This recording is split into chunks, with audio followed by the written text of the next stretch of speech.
Қайырлы күн, құрметті әріптестер. Батыс Қазақстан облысы өңірлік коммуникациялар қызметінің ақпараттық алаңындағы кезекті баспасөз мәслихатын бастаймыз. Тақырып: жылдық қорытынды, облыстағы заңсыз салынған құрылыстар бойынша анықталған заң бұзушылық фактілері туралы.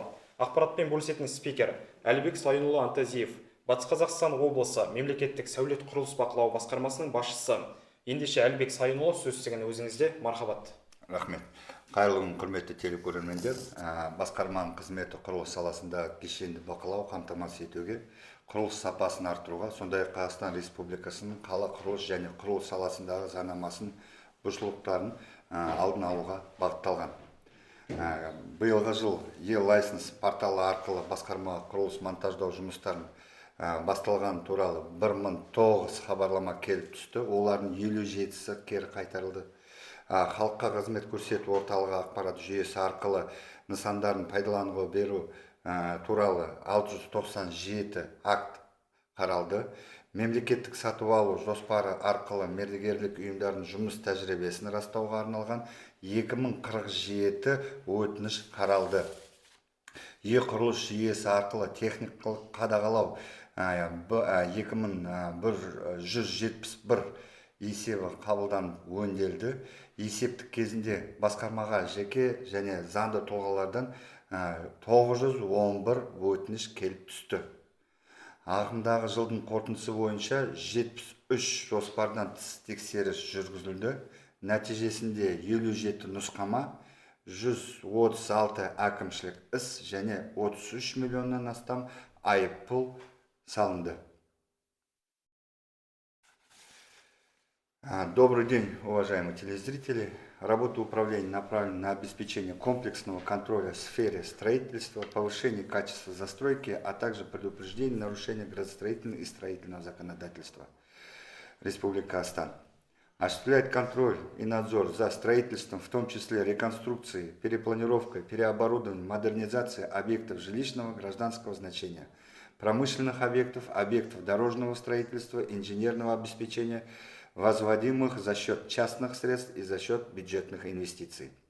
При этом законодательством установлен ряд объектов, контроль за которыми не входит в компетенцию управления. Индивидуальные жилые дома до 2 этажей, технически несложные строения одноэтажные, реконструкция, перепланировка без изменения несущих конструкций. В текущем году через портал e-license управление поступило 1009 уведомлений о начале строительно-монтажных работ, из них 57 заявок было отклонено. Через портал ИИС-ЦОН рассмотрено 697 актов ввода объектов в эксплуатацию. Через портал e-Курлус получено и обработано 2171 отчетов технического надзора. За отчетный период в управление поступило 911 обращений физических и юридических лиц, многие из них становятся основанием для проведения проверок. Основная тематика – это незаконная застройка, несоответствие объекта градостроительным нормам, жалобы на качество работ, превышение этажности, несоответствие АПЗ и эскизнику. Ни одно обращение не остается без рассмотрения. Работа с обращениями – важный механизм взаимодействия с населением. По итогам текущего года состоялось 73 внеплановых проверок.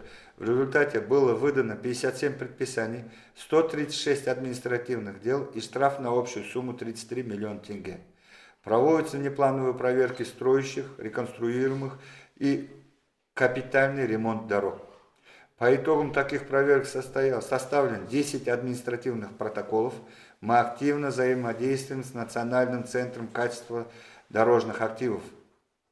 В случаях грубых или систематических нарушений возникает ситуация, требующих инициации вопроса о лишении лицензии и аккредитации. За отчетный период в суды направлены 4 таких дела. Также приостановлено действие 6 аттестатов специалистов технического и авторского надзора. Важным направлением остается выявление самовольной и точечной застройки. За отчетный период выявлено 4 фактов. Эти случаи строительства без правоустанавливающих и разрешительных документов. По результатам проверок материала направлены в суды. Частично по некоторым объектам у нас наказания в виде штрафа вынесены. В части объектов у нас предусмотрен демонтаж незаконных строений. Работы в данном направлении будут выполняться стабильно и постоянно, поскольку самовольная застройка – прямая угроза безопасности и нарушает права соседних землепользователей. Следует подчеркнуть, что согласно статье 244 Гражданского кодекса самовольная постройка не подлежит легализации, и все такие объекты подлежат обязательному сносу. Эта норма обязательна к применению и действует по всей территории Республики Казахстан. Уважаемые граждане, убедительная просьба не отдавать свои средства застройщикам, у которых отсутствует разрешение на привлечение средств дольщиков. Существует только 3 вида привлечения средств дольщиков. Это гарантия местного исполнительного органа, гарантия банка второго уровня или гарантия фонда гарантирования жилищного строительства. Во всех остальных случаях это неправомерные действия, и вы рискуете потерять свои собственные средства, попасться в руки мошенников. В завершение я хотел бы обратиться особое внимание к нашим субъектам строительства. Каждый субъект строительства обязан иметь полный пакет разрешительной и правоустанавливающей документации до начала строительно-монтажных работ. Уважаемые коллеги, убедительная просьба, не рискуйте своими средствами, своим здоровьем, потому что вся незаконная застройка будет незамедлительно приостановлена и будут приняты самые строгие меры в отношении правонарушителей. ГАСК открыт к конструктивному диалогу и готов оказывать максимальную поддержку всем участникам строительного процесса с целью обеспечения законности, безопасности и качества строительно-монтажных работ в нашей области. Спасибо за внимание. Рахмет. Сұрақ жауап бөліміне көшсек, әріптестер, сұрақтарыңыз бар ма?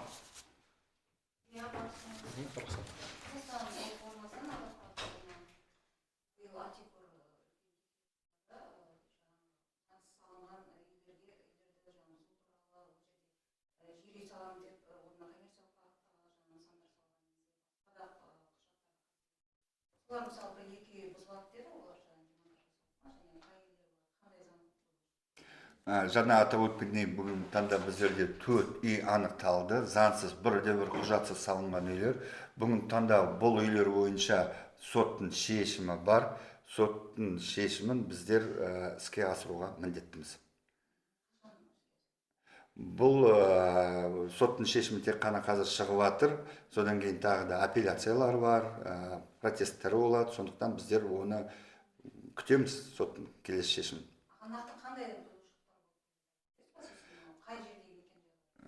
Сохан Камалова көшесіндегі бірінші үйіміз, Тәуелсіздік көшесіндегі 2 үйіміз бар, и Досмұхамбетова көшесінде тағы 4-ші үйіміз.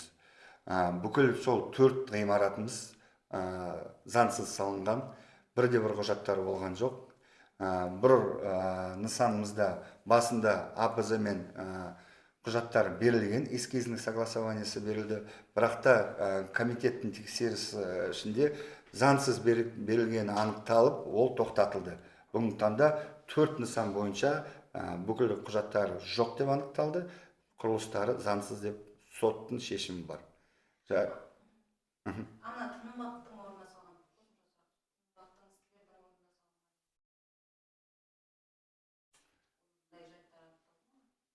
Жоқ, біздерге тынбақта салынған үйлер жоқ қой біздерде. Бүгінгі таңда анықталған жоқ, ондай мәселе көтерілген жоқ. Жақсы, рахмет сұрақтарыңызға. Коллеги, есть вопросы? Да, есть еще вопрос.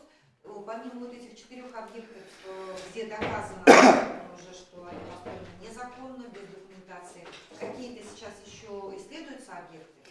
На сегодняшний день мы совместно с акиматом города Уральск создали рабочую комиссию. Еженедельной основе мы выезжаем, мониторим города Уральск. Это мы выявляем не только незаконные строения, незаконные перепланировки мы также выявляем, переоборудование. Это технически сложных объектов, правильно? Технически сложных объектов. Что хотелось бы отметить, в ходе мониторинга мы выявили более 90 таких объектов, которые ведутся с нарушением. 80-90 объектов порядка, где ведутся с нарушением. На сегодняшний день, чтобы от точки А до точки Б любое правонарушение довести, уходит от 1 года, там колоссальное время, потому что мы подаем иск в суд, судебные процессы. Вот. Я думаю, что процессы этой работы вы увидите на следующий год. Еще раз хотелось бы на ваш вопрос ответ, то что выявлено порядка более 80 объектов, которые ведутся с нарушениями. Уровень ответственности и какой им будет мера налагаться им наказание, это будет определяться в последующем ходе более детального изучения. Но работа планомерно постоянно ведется с целью недопущения. Со следующего года мы хотим вообще исключить, чтобы понятие в Западно-Казахстанской области незаконного строительства ушло. Чтобы, к сожалению, победить такое зло, чтобы победить эту бич, грубо говоря, который присутствует в нашей области, мы должны действовать радикально. И мы сегодня готовы к этому, и максимально мы отрабатываем это. Рахмет. Жаңа айттыңыз ғой, запрос жіберіледі, құрылыс жүйелері соның елуден астамынан біздерге кері қайтардық деп.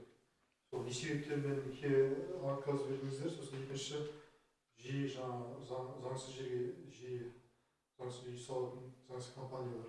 Қай компаниялар жиі нені бұзады, норманы бұзады бұл бағытта, заңсыз үй салу жөнінде. Жалпы мен 57 қайтып қаралмай қайтарылды деген акт ввода в эксплуатацию. Ол неге қайтып қайтарылды, неге десеңіздер, ол құжаттарын дұрыс түгендеп салмаған бізге. Полный пакет документов не был предоставлен. В связи с этим ол қайттан қайтарылады да, құжаттарын дұрыстап түгендейді, бізге жібергеннен кейін біздер оны қабылдаймыз, жұмысқа аламыз. Жиі компанияларда атай аласыз ба, жаңағы заң бұзатын жағдай? Біздерде соңғы уақытта қандай громкий компаниялар болды? Қазіргі таңда жеке кәсіпкер Жүзімгалиева Айгүл. Соңғы демонтажын істеген үйлеріміз кім болды? Қазіргі таңда 4 мәселе ол мәлік болғасан. Жоқ, оларды айтпақ қояшы, олардың қазір соттың шешімі жүріп жатыр, соттың рәсімдері жүріп жатыр, оларды айтпақ, өткен заттарды уже өтіп, соттың шешімі бар. Ружейникова 9/1 бойынша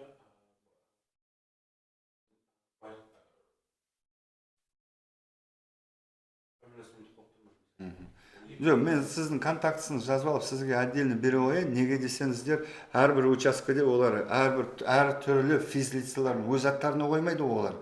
ТОН, ИП, подставной кісілердің аттарына тіркей береді олардың. Сондықтан нақты біздер атай алмаймыз там.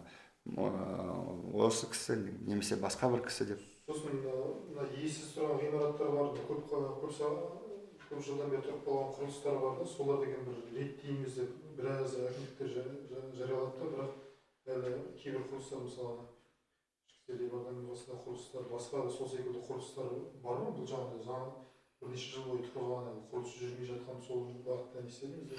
Әрине, ол жағынан біздер де жұмыстан жатырмыз. Неше объект бар сондай? Жалпы біздер өзіңізге де белгілі, өзіңіз де көріп жатқан боларсыз, қаламыздың ішіндегі омега ғимараты, типография ғимараты, өзіңіз де айтып жатқан ДВД-ның қасында бітпей жатқан, біздің Жайық аренның қасында тоже каркасты, тоғыз этажды үйдің каркасы тұрып бітпей жатқан. Ол мәселелер туралы біздер облыс әкімшілігі де бұл мәселені көтеріп жұмыстанды. Бүгін таңда құрылыс мекеме анықталды.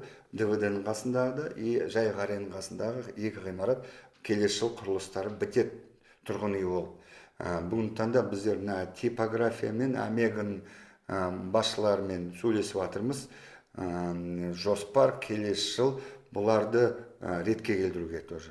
Неге десеңіздер, бұл ең біріншіден біздің қаламыздың келбетін бұзып жатыр, екіншіден ішінде көптеген ішімдік ішеді, біздің балдарымыз кіріп кетуі мүмкін. Сондықтан біздер сол себептер болмау үшін жоспар бойынша келесі жылы жоспарлап отырмыз. Осы екі нысанды жауып, реконструкциясын істеп, немесе мердігерлердің өздері или бізге береді. Сонда сақалды құрылыстар тек қана екеуі қалды ма оралда?